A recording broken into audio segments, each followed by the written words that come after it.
सीमा एक खुशमिजाज और मासूम लड़की थी जिसका दिल अपने प्रेमी अर्जुन के लिए धड़कता था। अर्जुन उसके लिए सब कुछ था, उसकी हंसी, उसका सपना, उसकी दुनिया। लेकिन अर्जुन की हकीकत कुछ और थी। वो एक धोखेबाज था, एक ऐसा आदमी जिसने प्यार का झूठा जाल फैलाकर कई लड़कियों को अपने वश में किया था। रीमा उसका सबसे हालिया शिकार थी। एक दिन अर्जुन ने रीमा को समंदर के किनारे मिलने के लिए बुलाया। उसने कहा कि वह उसके साथ अपनी ज़िंदगी बिताना चाहता है।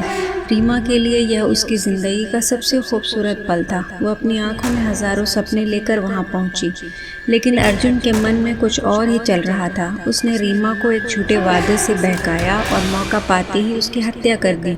उसके शरीर को समंदर की गहराइयों में फेंक दिया, जहां उसके सपने और प्रेम की राख मिलकर लहरों में खो गई।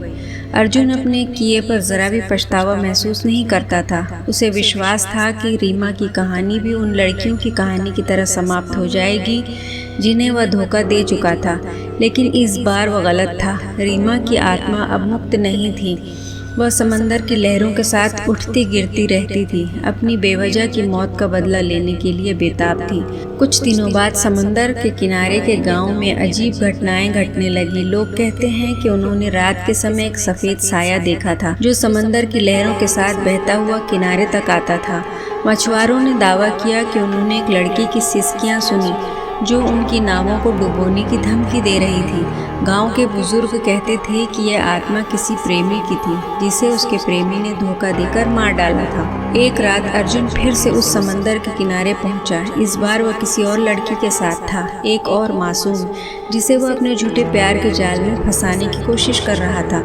अचानक चारों तरफ एक सन्नाटा छा गया। हवा ठंडी हो गई और समंदर की लहरें शांत हो गई, जैसे किसी अनहोनी का इंतजार कर रही हो। लड़की ने अर्जुन की आंखों में भय की झलक देखी और घबराई हुई बोली, क्या हुआ? तुम इतने डरे हुए क्यों हो? अर्जुन ने उसकी बात अनसुनी कर दी और उसे शांत करने की कोशिश की, लेकिन वह खुद अंदर से कांप रहा था। उसकी आंखें बार बार उस जगह की तरफ जा रही थी जहां उसने रीमा का शरीर फेंका था। तभी अचानक समंदर की लहरें उठने लगी और एक भीगी हुई परछाई पानी से बाहर आई। वह रीमा की आत्मा थी, पानी में भीगी, उसकी आंखें क्रोध से जल रही थीं। रीमा की आत्मा ने अर्जुन की तरफ अपना हाथ बढ़ाया। अर्जुन की टांगें कांपने लगी और वह धीरे धीरे पीछे हटने लगा, लेकिन वह जितना पीछे हटता उतना ही वह पानी की तरफ खींचता चला गया। रीमा की आत्मा ने एक दर्दनाक चीख के साथ कहा, तुमने मुझसे मेरा प्यार छीना, अब मैं तुमसे तुम्हारी जिंदगी छीनूंगी। अर्जुन ने माफ़ी मांगने की कोशिश की, लेकिन उसकी आवाज़ उसकी चीखों में दब गई। पानी की लहरें उसे घेरने लगी और उसने महसूस किया कि कोई उसे समंदर की गहराइयों में खींच रहा है। उसने लड़खड़ाते हुए उस लड़की को छोड़कर भागने की कोशिश की, लेकिन रीमा की आत्मा ने उसे पकड़ लिया। गांव के लोग सुबह उठे तो देखा कि अर्जुन का शव समंदर के किनारे पड़ा था। उसके चेहरे पर भय की अजीब सी छाप थी। कोई नहीं जानता था कि उस रात अर्जुन के साथ क्या हुआ, लेकिन लोग कहते हैं कि रीमा की आत्मा ने अपनी मुक्ति पा ली थी, लेकिन वह आत्मा फिर भी वहाँ उसी समंदर के किनारे भटकती रहती थी, अपने धोखेबाज प्रेमी की तरह और भी धोखेबाजों की तलाश में।